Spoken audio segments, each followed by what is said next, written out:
Are we? You're telling us when we're ready? All right, Frank. We're going to be on any minute. I'm Oh, ready. I'm sorry. Hey, did you see? Oh, right now it's on. Hello and welcome to Work Liberated podcast. Today we're featuring Frank Wagner from Marshall Goldsmith Stakeholder Centered Coaching. Frank has been a teacher and a mentor of mine, and I'm so glad, Frank, to have you on today. And tell us what stakeholder centered coaching is. Well, first of all, thank you for inviting me to join, Maji. It's always a pleasure seeing you, working with you.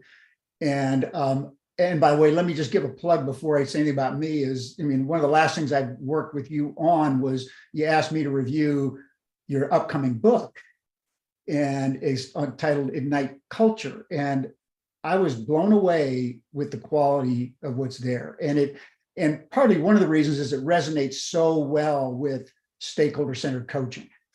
So and first of all, let me kind of introduce what stakeholder centered coaching is by the little bit of background.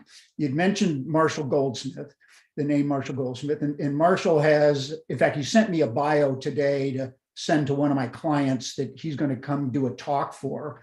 And I mean, the recognition he's gotten is unbelievable. I mean, I knew Marshall back in 1972 when we started a PhD program together, and that's over 50 years ago. And he is now considered, top leadership coach in the world, a top leadership guru, and all that. And all I'm doing is capturing and training people in his way of coaching very successful people to get even better. And it's called stakeholder centered coaching. So we've been doing this now for probably over 20 years at this point. And stakeholder centered coaching has some parts that are not unique to the coaching world and some that are actually very unique. And at its essence, what stakeholder centered coaching is and its differentiators are has a heavy involvement of what we call stakeholders in the coaching process, and we measure results.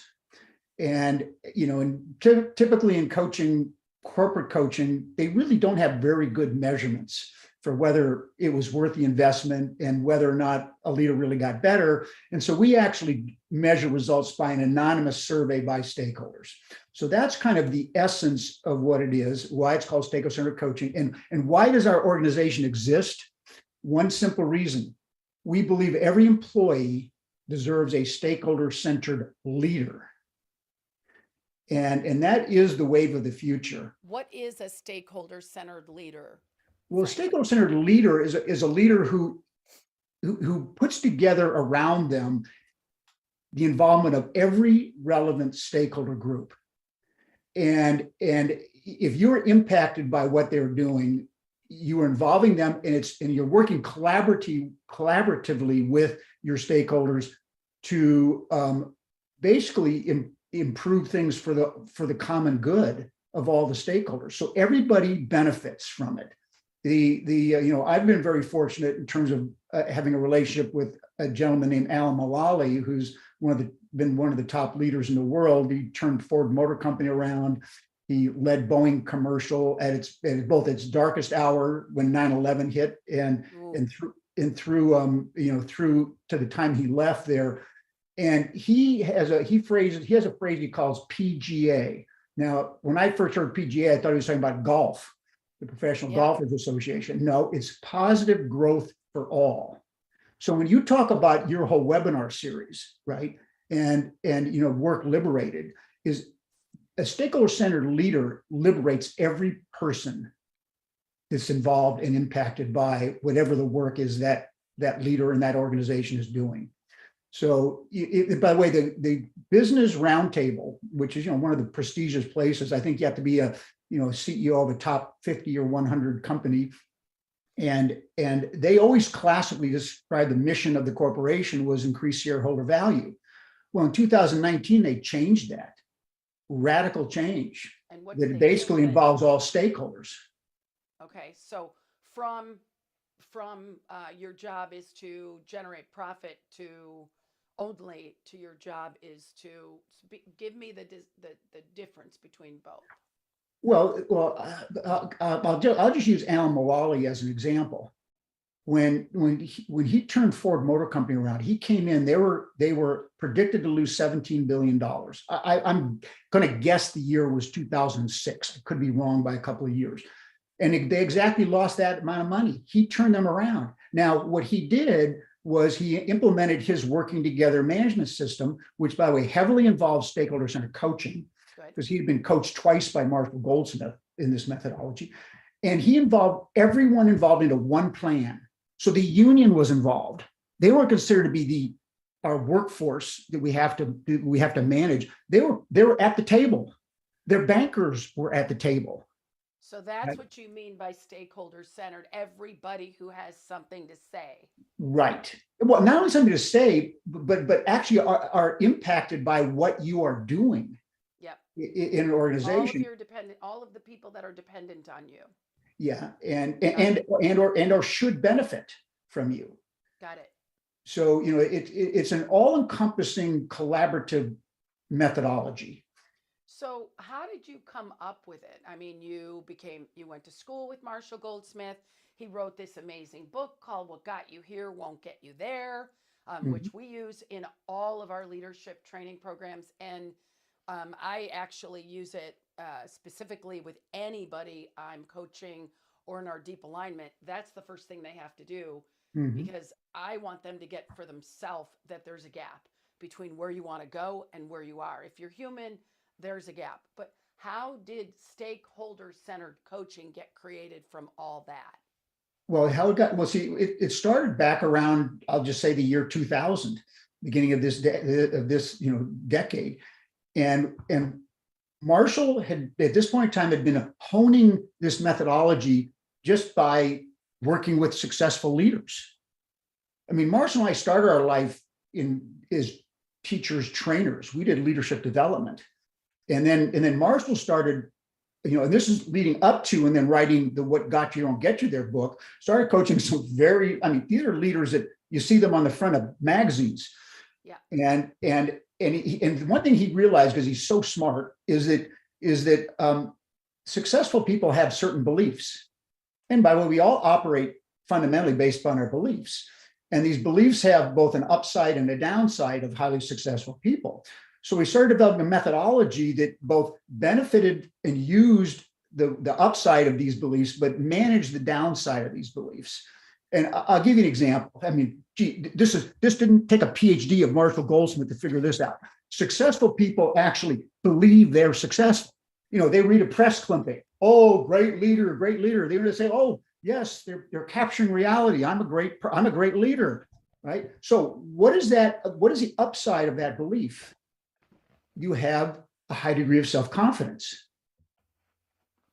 Now, one thing we've also discovered along the way is that a leader, if we're going to coach them, has to bring something to the table. And what they got to bring to the table are three things. They have to have enough courage, they have to have enough humility, and they have to have enough discipline. Those are the three things they need. And if they don't have those things, our methodology, which is phenomenal, it's not going to work. The methodology requires these people to have that. By the way, one of the people at Marshall coach, I've met him just on a couple of occasions. I don't really know him, is Dr. Jim Kim. This guy's won the Nobel Prize. Wait, Dr. Jim Kim? Yes. Okay. Yeah. Dr. Jim Kim, his last real public job was he ran the World Bank. And by the way, the World Bank wasn't doing too well when he came in, and they're basically trying to reduce poverty, provide funding for things all over the world. And he turned them into a phenomenally successful organization. This is one thing Dr. Jim Kim said about our methodology, stakeholder-centered coaching. Everything these people talk about is easy to understand, which I'll describe shortly, and difficult or hard to do. Yeah. But then he adds to that. He says, and that's what scares people.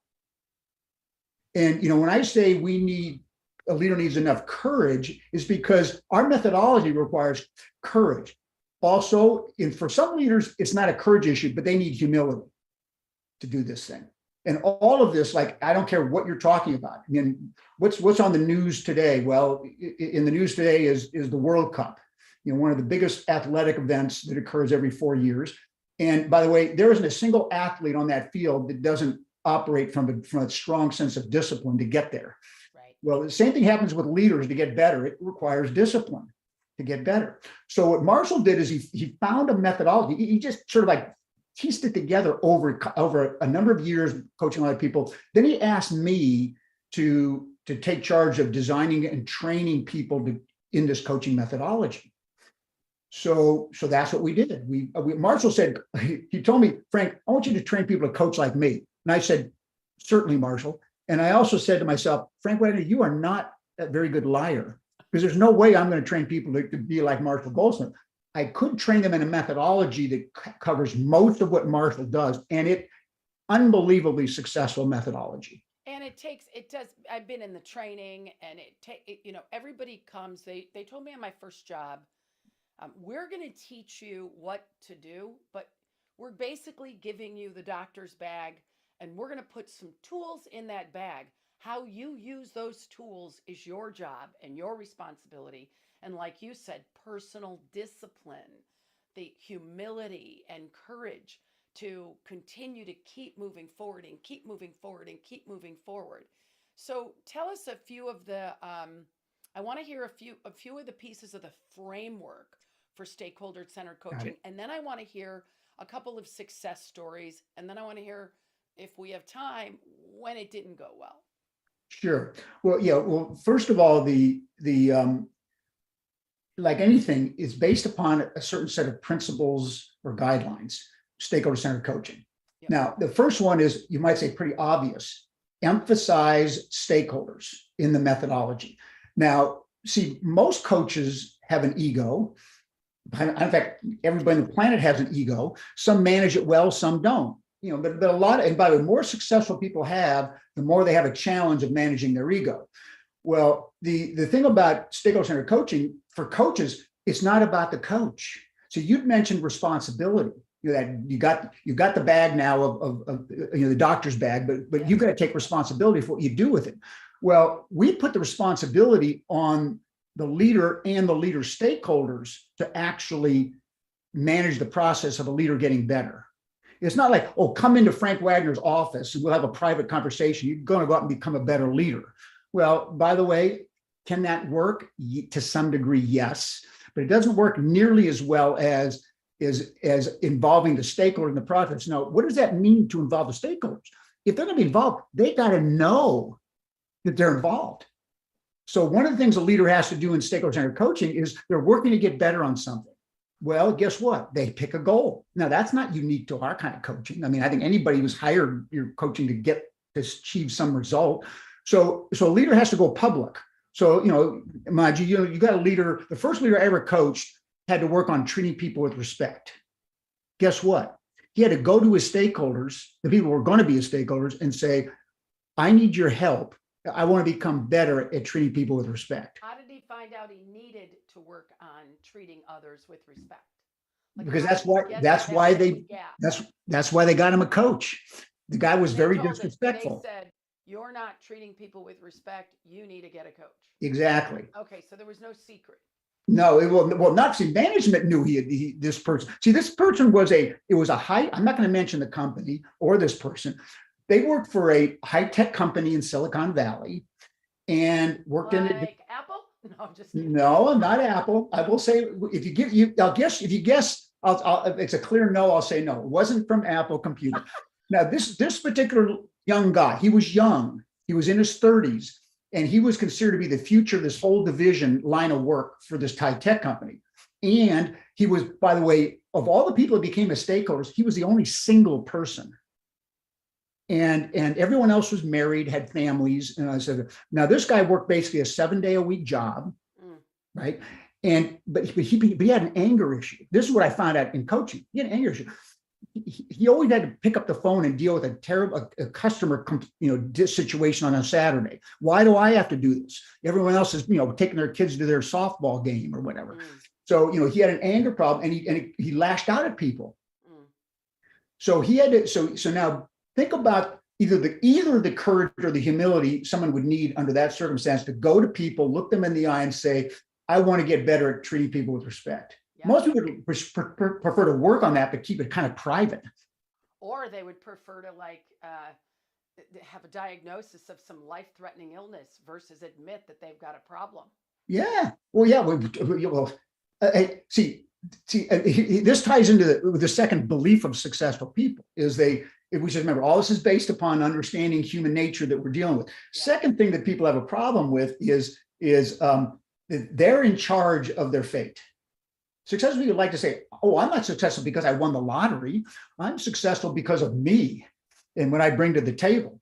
And so remember, I am successful. I also choose. Well, it's amazing how superstitious they are and how much they will go through denial of things. What do you mean superstitious? Like if I start treating people with respect, I might lose my mojo and then exactly. I won't have my edge anymore. Yeah, exactly. I've seen like, this has worked for me all these years, i.e. what got you here won't get you there.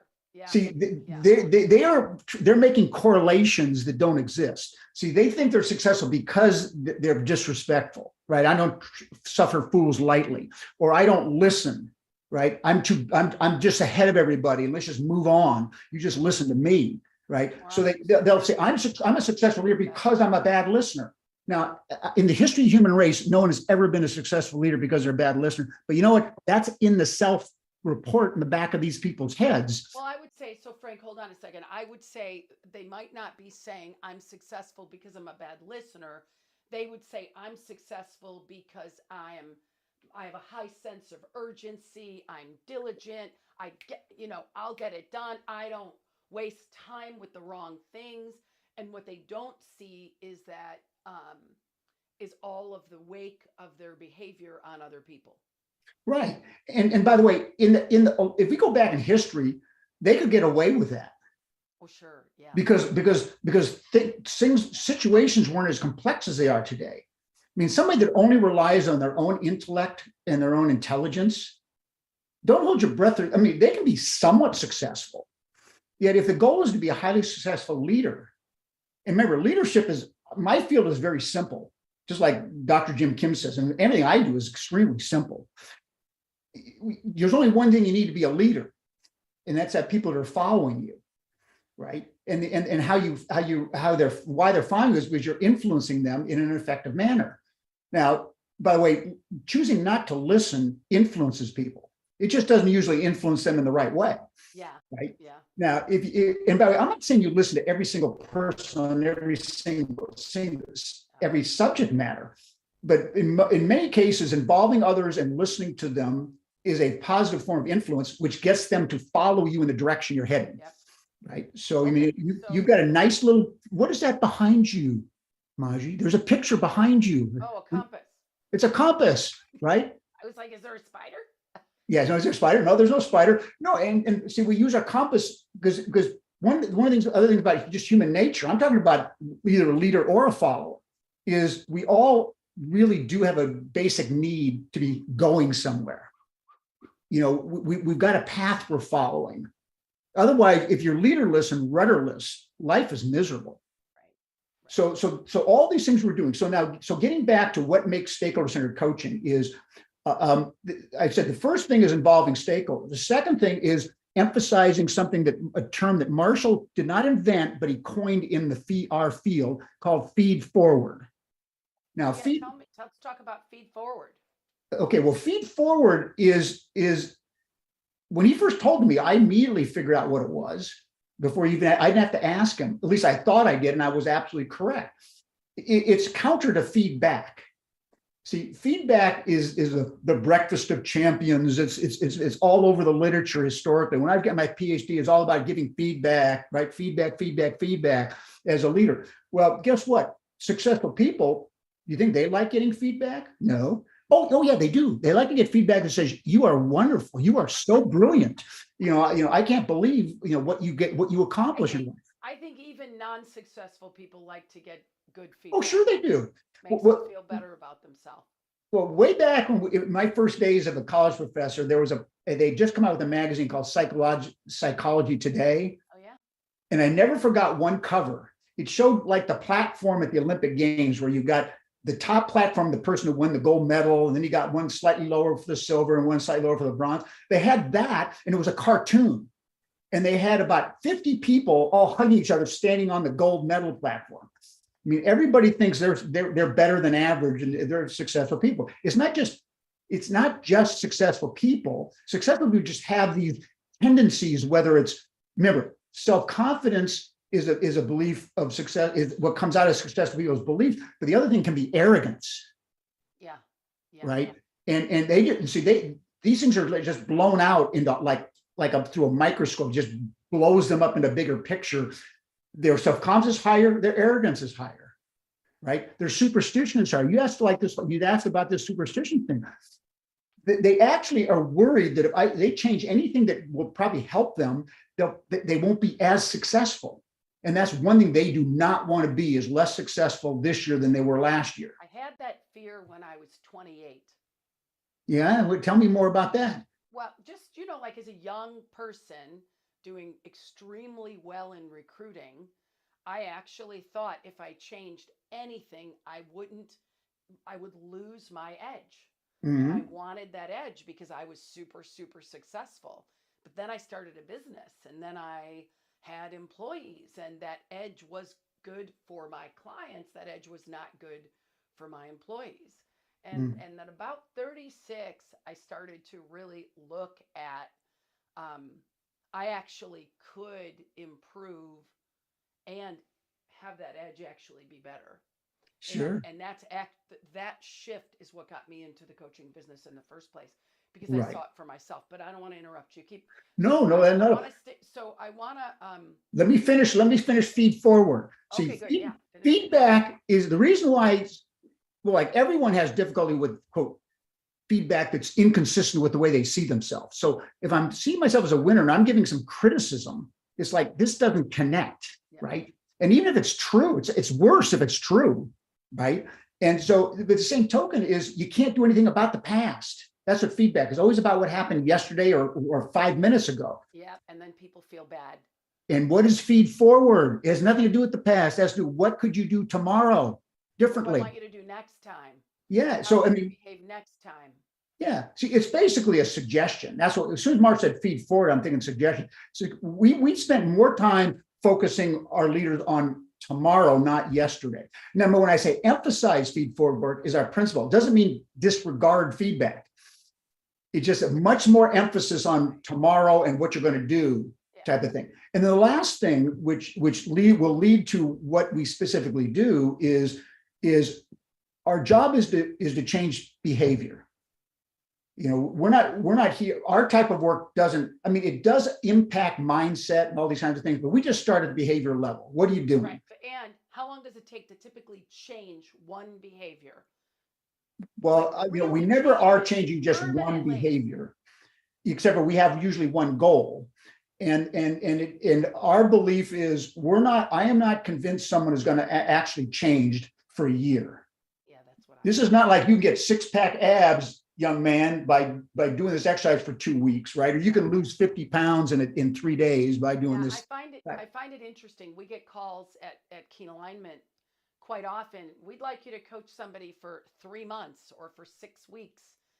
And I automatically say, well, we can't, first of all, we don't do that. But second of all, people will take your money, but you're not going to get your result because that behavior has been in place for however many years that person's been alive. Mm-hmm. And whether it was Stephen Covey or Jack Canfield, 28 days to change a behavior. I don't know where those guys got that because it's not real. Well, it is true, Maji. No, they're absolutely speaking the truth. What they're not saying is where's this person going to be 6 weeks later? It's like, how easy is it to quit smoking? It's super easy to quit smoking. You just stop. How does it stick? People that have an addiction quit all the time, and they just keep like a rubber band, boom, snap right back. They still got the addiction. They still smoke. They still doing cocaine, whatever. It's a very, very hard process to change. Now, so that's our third principle. Our final principle is changing behavior, which is hard. and changing perception, which is, and this is why the stakeholders are involved too, is they've got to change too. Wait, say that again. Slow the roll Okay, on yeah. that one. The stakeholders have to change along with the leader, because a leader could become, as I just use examples, a leader could become much more respectful, right? A leader could become a much better listener. Yet the people around them think they're a disrespectful person. They think they're a bad listener. How hard is it for them to change their opinion of that person? Yeah. Right.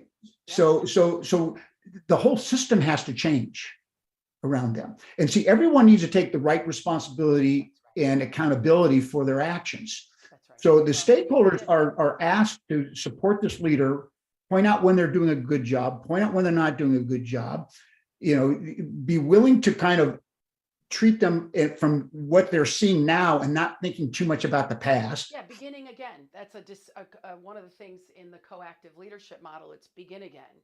And when we work with people on culture, Frank, what we work on in our deep alignment is, are we committed to focusing on going forward, or are we committed to staying in the past, being upset about things that happened 6 months ago, 2 years ago, 5 years ago? Because if you're holding a grudge against your boss for a day that they had a bad day, or maybe bad behavior or whatever, you're also holding grudges against everybody else in your life. And so this changing perspective, I want to really underline it, because that is a piece of culture. And I have a client whose name shall be secret. But she is a real go-getter, and she has people working on 15 different completely disparate things at a time, because she's really driven to make a difference in the world, and she wants to change because she knows she's retiring in the next few years. And the people around her are like, well, you know how she is. You know how she is.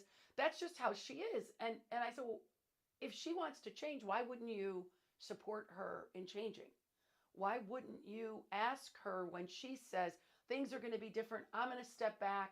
I'm going to step out of the limelight. And then her old behavior shows up as being in the limelight. Why wouldn't you say to her, hey, let's check in. Do you realize you said this, but you're being that? How do you want to get feedback?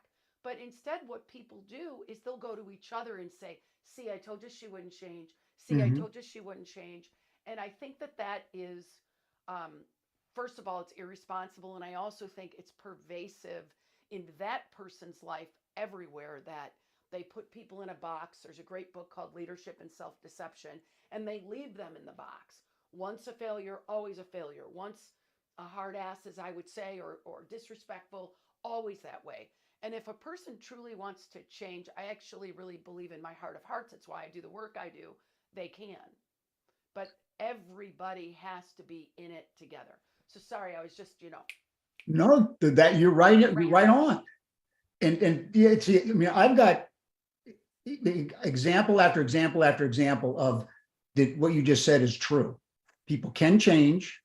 They do change, and it leads to just a much better life. Yeah. And so let me now quickly, with that background, let me explain, because now people listening can get a concept of what I described, why it's so powerful. Well, let's recap though what we've said so far. What is the person getting the coaching? What are the 3 things they need? And then what are the principles? Okay, yeah, the 3 things they need to bring to the table. And by the way, because you said, well, Frank, do they work on one behavior? They're going to work on something like being a better collaborator, holding people accountable. That's their you might say, the main focus of my work with them. Yet they're also exercising the muscles of courage, humility, and discipline at the same time. Yeah. So this is all interconnected on this. So the leader needs, even to get started, enough courage, enough humility, and enough discipline. The principles that we developed around stakeholder-centered coaching, based upon Marshall's work, is that we involve stakeholders. It's more about them than us. And they become the real day-to-day coaches versus us. Second thing is we emphasize the future much more in the past. We call it emphasize feed forward versus feedback. And the third principle is we change behavior and perception in parallel. They both have to occur at the same time. And that all takes time to really to become the new reality for people. So now here's how we do it. A leader, the first thing we do is we work with a leader to choose a goal. Sometimes most of the time it involves doing some form of data gathering, right? 360s, behavioral interviews, whatnot. And then the leader then uses that to choose what I want to focus on. And then once they've done that, then we have the leader choose, well, who do you think are the right people to get involved in these? We call them stakeholders. See, no one is stakeholder until the leader has a goal. Marshall worked years ago with a large financial institution of a international automobile company, and he coached the president, CEO, and then later they asked me to coach the chief operating officer. The chief operating officer was seen as a bottleneck, so he had to learn to be a more effective delegator. So he worked on delegation. Now, once he picked the goal of delegation, I said, well, this is always simple when you pick something like delegation. We know who your stakeholders are. They're your direct reports. So all his direct reports were stakeholders. It went really, really well. In fact, the good news is this guy is now retired. I learned that on LinkedIn not too long ago, but he became the next CEO of this organization. A couple of years after coaching him, I get a phone call. Frank, would you come in and coach our new chief financial officer? I said, okay, why? And they said, well, Japan told us to fire the prior CFO. I never asked why. And they said, get someone from outside of the automobile industry. So they went to Wall Street. Now, personally, I think could have been a bit of a mistake. At least it made it a challenge for this new CFO. This CFO never even didn't own a car.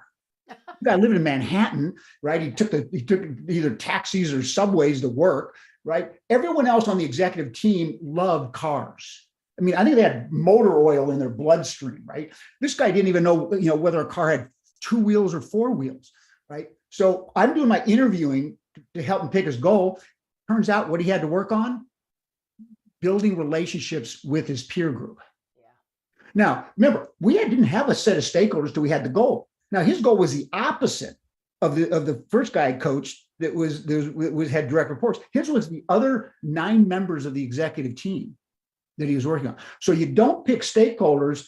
They're the ones that have to be most relevant to what the leader is working on. Yeah.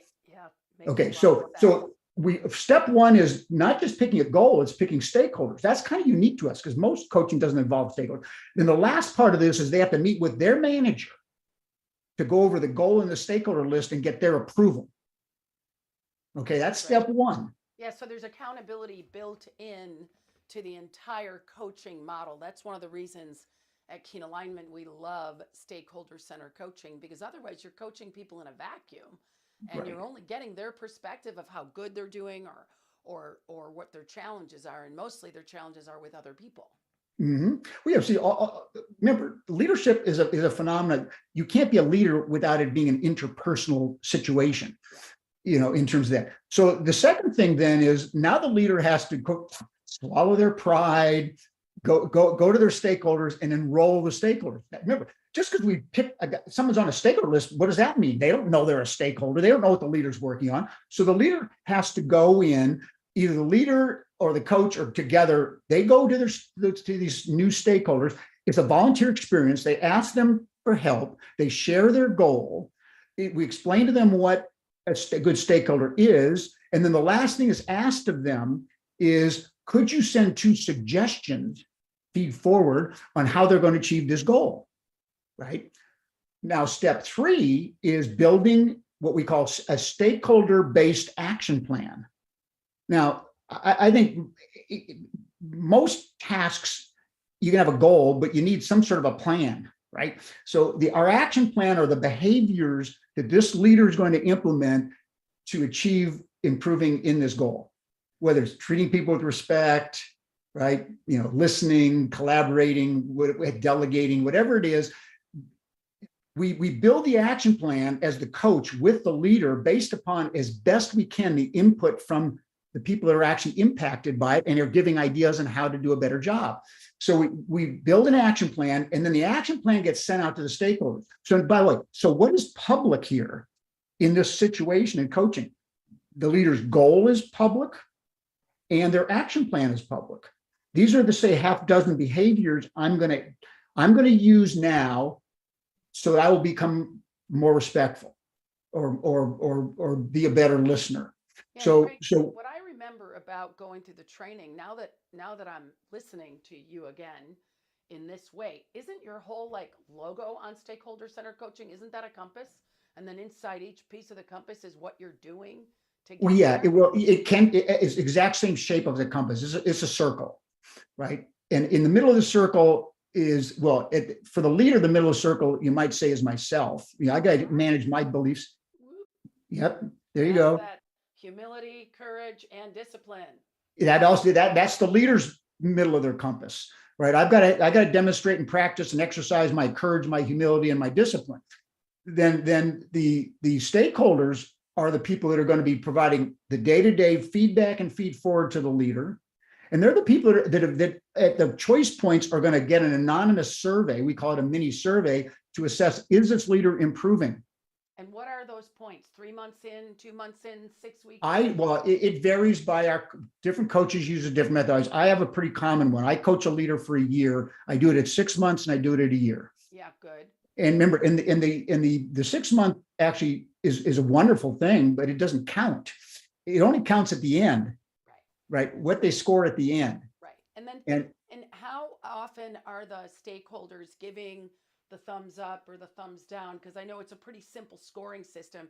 Is Maji better at having less meetings, or is Maji worse at having Right. less Right. meetings? yeah, well, How see often do those yes. stakeholders? There's the what I call the informal times this occurs, and there's the formal times it occurs. See, this is where the discipline part comes in. See, this is step 4. Remember, step 1 is they got a goal, stakeholders agreement. Step 2, they enroll the stakeholders. Step 3, they build an action plan. Go ahead. Now the real work takes place in step 4, implementing the action plan and checking in, following up with stakeholders. We've got so much research that shows the best way to change both behavior and perception is follow up. So we require the leader to follow up with each stakeholder personally once a month. Call or No, talk to? hey, it can be on the phone, it can be on a Zoom, at the end of a Zoom meeting, it can be face to face. It doesn't matter. But you don't want text or email. No. Well, when I coach someone for a year, and like for instance, they're really on the road doing some sort of a road show, and they've been doing it religiously for 8 months. I say this month, just do it by email. But I'm not going to let On a anybody regular hide behind basis, you email. want connection with people. That Absolutely. Absolutely. So they follow up once a month. And by the way, this is not a meeting. It's minutes. Remember, this is a very focused conversation with a person. By the way, it can happen when you've been having a meeting with this person around business stuff. Yeah. But you just say, I need 5 minutes at the end of this meeting. Can I have it? Sure. Okay, now that the 5 minutes are up, I'm trying to be a better collaborator. My action plan. What have you noticed in the last 30 days? Capture. But we put them through charm school. How to ask, how to listen, how to say thank you, how to show gratitude, right? Wait, I have to ask right there. The only comment to ever give when somebody gives you feedback or feed forward is I want you to answer so I can thank you. so I can say thank you for being a good practitioner. Yeah. Yes. The only thing you say is thank you. And by the way, the thank you is not to do that. Oh, this is the greatest idea I've ever heard in my life. Thank you for you having the courage and willingness to help me. Yeah. It's like Christmas. I mean, Christmas is coming up this month. Someone gets a gift. What do you say when someone gives you a gift? Yeah, thank you. Now, you don't say stinky Fair gifts, worst Give gifts, me the feedback. right? You say, oh, Maji, thank you for that gift. I can really use that to re-gift to someone else. You think is that what they want to hear? No, you show gratitude for getting that, from getting that help from the person. Yeah. So the main all the work that's done in our 4th step, implementing your plan and following up with your stakeholders. And then the final step is that measurement piece. So it's really a 5-step process of stakeholder-centered coaching. Right. Now, let me give you a couple of examples. You asked for some examples. I was, goes back just a couple of years. I was brought in to coach the CFO of a large public utility in the Midwest of the United States. And the reason why I was brought in is they had a set of values, and they had one value was number one. It wasn't here's 5 values and they're all equal. No, number one value, caring. And then they had stuff behind what caring meant. Here was the problem. The CFO, was probably the second most prominent person in the organization, was seen as a perfect poster child of non-caring. And they said, and so it was a CHRO who I first talked to. Then I talked to the CEO. And by the way, why was I brought in? This behavior was going on for a long time.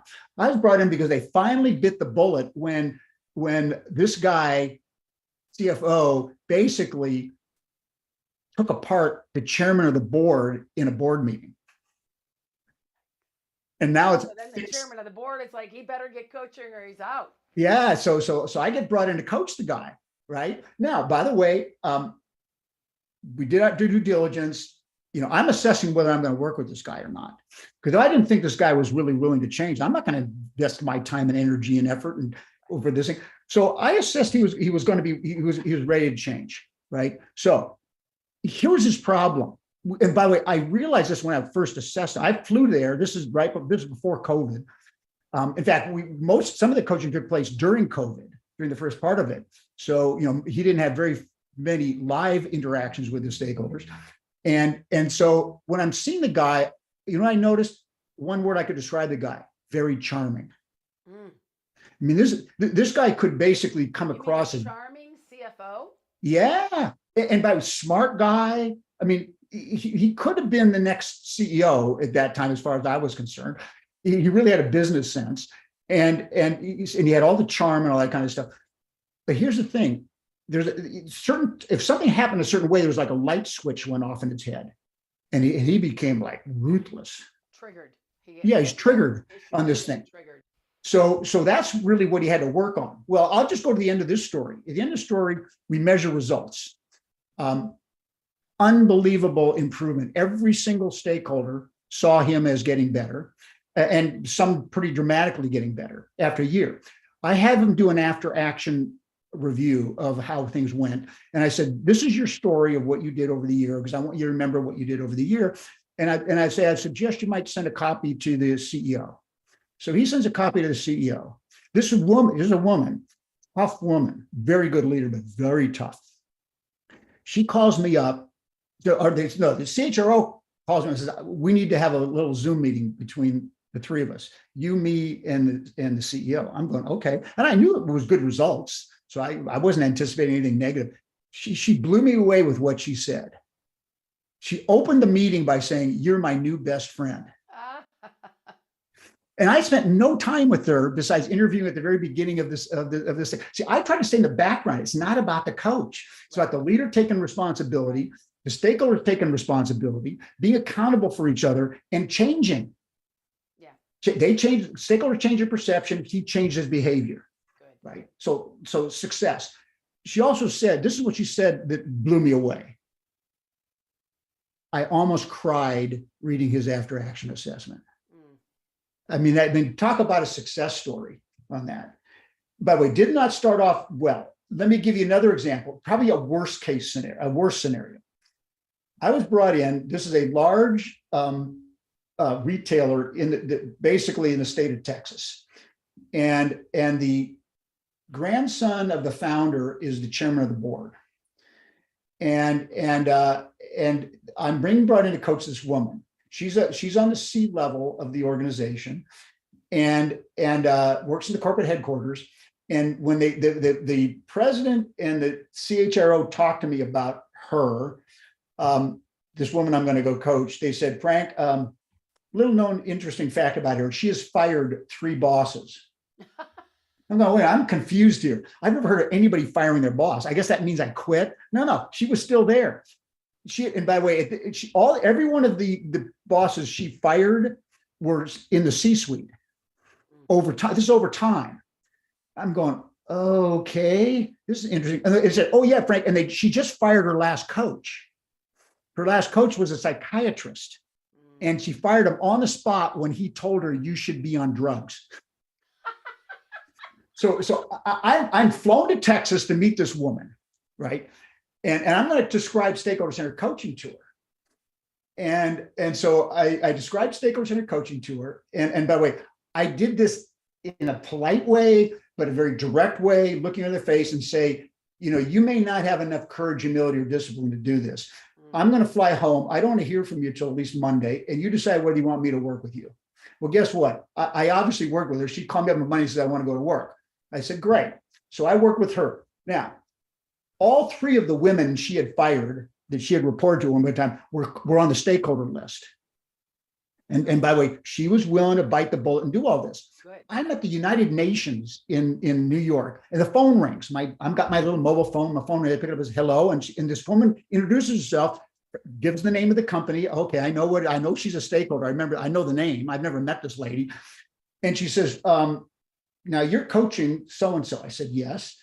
And I've been asked to be a stakeholder. I said, well, I know you're on the list. She says, well, I don't want to do it. I said, okay. And then I'm sitting to myself going like, what do I say next? Fortunately, I just didn't say anything. And then so she adds on, she says, you probably don't know this, but she fired me once. And I'm going, oh, I didn't admit that I knew it. I just kept my silence. She said, I have a terrible relationship with this woman. But you know what? It's probably the best it's ever been. I don't want to jeopardize that by being a stakeholder. I'm sitting to myself going, you got to be kidding me.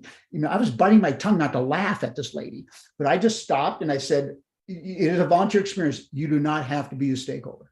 And I could just sense the relief on the other side of the phone. This thing I said in closing, I said, you know what? I'm going to be coaching her for a year. Anytime you want to come back, you're invited. So I hung up. Guess what? 3 months later, she became a stakeholder because she saw the progress this woman was doing. Why? Well, because remember, everybody talks, just like you said earlier, everyone talks, right? They said, oh my God, she's actually trying. Now, no one said in 3 months she was a different person. They said she was trying. But she was, and by the way, the reason why she was a sacred cow there is the chairman of the board loved her. And I don't mean in a romantic sense. She was a kind of person, like a lot of the people like that woman you mentioned, he's a phenomenal philanthropist in Texas. And he will come up with this idea. She's the person that makes it real. She'll put the plan together. So she couldn't be fired. So I ended up coaching. And by the way, guess what? At the end, she got better, right? All the stakeholders get better, right? So that's what we do for a living here. I love these cases like this. Great. So in recapping, I just want to recap one more time. If I want to use stakeholder center coaching on with a client, that client has to be willing. They have to have the discipline, the courage, and the humility to look in the mirror and say, which is, by the way, chapter 1 of Ignite Culture, to look in the mirror and say, what's not working? What am I? And sometimes they're too nice. Sometimes they're too agreeable. They want everybody to love them. Sometimes they're too scattered and flighty. Sometimes they go to anger, and none of it works, because if we're being polarized in any of our behavior, it just doesn't work. And then the 4 steps again, Frank, are 1. Pick a goal, then stakeholders, then get a sign off. Step 2, enroll the stakeholders. They got to know their role, right? Yeah. Step 3, remember the last part of step 2 is sending in some suggestions on how they're going to achieve the goal. Step 3 is building a acting out with the fingerprints of the stakeholders on it, yeah, which goes back to them. Yep. Step 4, all the heavy lifting is done. You actually have to change. You got to implement the plan. You got to follow up. And then the 5th one is measuring the results. Measure. So I just want to let everybody on Work Liberated to know that Frank can be reached at coach.frank@gmail.com. Very simple. Awesome. All lowercase, just the word coach, _Frank@gmail.com. And Frank is doing 2 trainings as part of our Culture Catalyst program to teach people about stakeholder-centered coaching.